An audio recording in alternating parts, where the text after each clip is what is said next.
जय जगन्नाथ नमस्कार welcome to RB teacher support मु राधा सार आपण मान सामने नुआ टॉपिक नुआ वीडियो आज topic 8th central pay commission बाबद रे कौन रही लेटेस्ट अपडेट। केंद्र सरकार 8th सेंट्रल पे कमिशन गठन करने घोषणा करते 8th पे कमिशन गठन संपर्कित नोटिफिकेशन बाहरी ना केबे नोटिफिकेशन आसीबो समस्त अपडेट आज वीडियो रे आपण मान सामने रखा जाउची। वीडियो टी शेष पर्यंत देखंतु। चैनल टी सब्सक्राइब करनथिले सब्सक्राइब करी नोटिफिकेशन बेल ऑन कर दियंतु जा फल जते बेले चैनल अपडेट वीडियो आसीबो प्रथम नोटिफिकेशन आपन सूचना मिल जिवो। वीडियो टी भल लागिले लाइक और शेयर करिया पय भूलिबे नाही।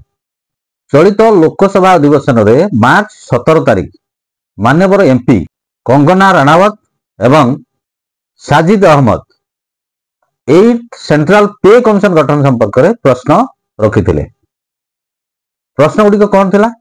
1 नंबर पॉइंट थिला केंद्र सरकारी कर्मचारी मानकर सालारी एवं पेंशन रिविजन पाई 8th सेंट्रल पे कमिशन गठन हेछि कि। 2 नंबर पॉइंट थिला जदि होइछि तबे तार details along with terms of reference कोन रहिछि केते दिन मध्य रे 8th central pay commission report दबार व्यवस्था करा जाइछि। थर्ड क्वेश्चन थिला देश रे 7th पे कमिशन पाउथबा केते जण सरकारी कर्मचारी 8th पे कमिशन गठन हेले उपकृत हेबे। फोर्थ क्वेश्चन थिला 8th सेंट्रल पे कमिशन गठन हेले केंद्र सरकार को ऊपर केते अर्थर बर्डन पड़िबो तार डिटेल्स उपस्थापन करिया पय। फिफ्थ क्वेश्चन थिला फिस्कल पॉलिसीज एवं गवर्नमेंट एक्सपेंडिचर संपर्क रे employees union pensioners stakeholder मानक सहित आलोचना करा जायछि कि ये सब प्रश्नर उत्तर रखिया पय जाई केंद्र फाइनेंस मिनिस्टर श्रीमती निर्मला सीतारमण उत्तर रखिथिले।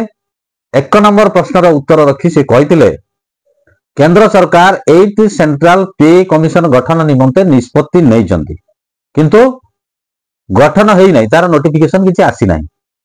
सेकंड क्वेश्चन रो आंसर रखी कहिथिले निर्धारित समय सीमा मध्य रे 8th सेंट्रल पे कमिशन गठन संपर्क रे निष्पत्ति निया जिवो। थर्ड क्वेश्चन रो आंसर रखिथिले 1 मार्च 2025 सुधा केंद्र सरकारी कर्मचारी एवं पेंशनर जो माने कि 7th पे कमिशन रे दरमा पाउजंती सेमानकर संख्या 36.57 लाख जो माने कि आगामी 8th सेंट्रल पे कमिशन गठन हेई लागू हेले से माने उपकृत हेबे।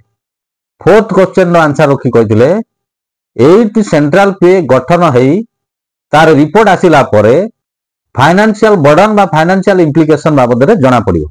फिफ्थ क्वेश्चन रो आंसर रखी कहिथिले केंद्र सरकार विभिन्न स्टेक होल्डर्स विभिन्न यूनियंस विभिन्न स्टेट रो स्टेक होल्डर्स मानक पाखरु टर्म्स ऑफ रेफरेंस ग्रहण करछंती 8th पे गठन हेले एवं 8th पे कमिशन रो रिकमेंडेशन आसिला परे स्टेक होल्डर मानक सहित ये संपर्क रे आलोचना करा जिबा पई स्थिर करा जायछि।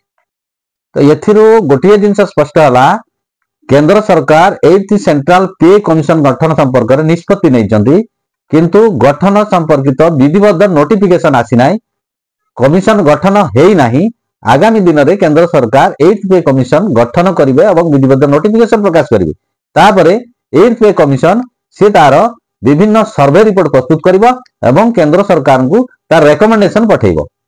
केंद्र सरकार ताको विचार विमर्श करी परवर्ती पर्याय रे सरकारी कर्मचारी मानक पई 8th पे कमिशन लागू करेंगे। तो वर्तमान पर्यंत 8th पे कमिशन गठन हेई नाही आगामी दिन में 8th पे कमिशन गठन हबो। आशा करी वीडियो आपण मान पे इन्फॉर्मेटिव हेतिबो। चैनल सब्सक्राइब करनथिले सब्सक्राइब कर नोटिफिकेशन बेल ऑन कर दियंतु। वीडियो लाइक और शेयर करंतु कमेंट से निज निजर वैल्यूएबल कमेंट्स दवा पई भूलिबे नाही। परवर्ती वीडियो पर्यंत रहउची नमस्कार बंदे उत्कल जननी।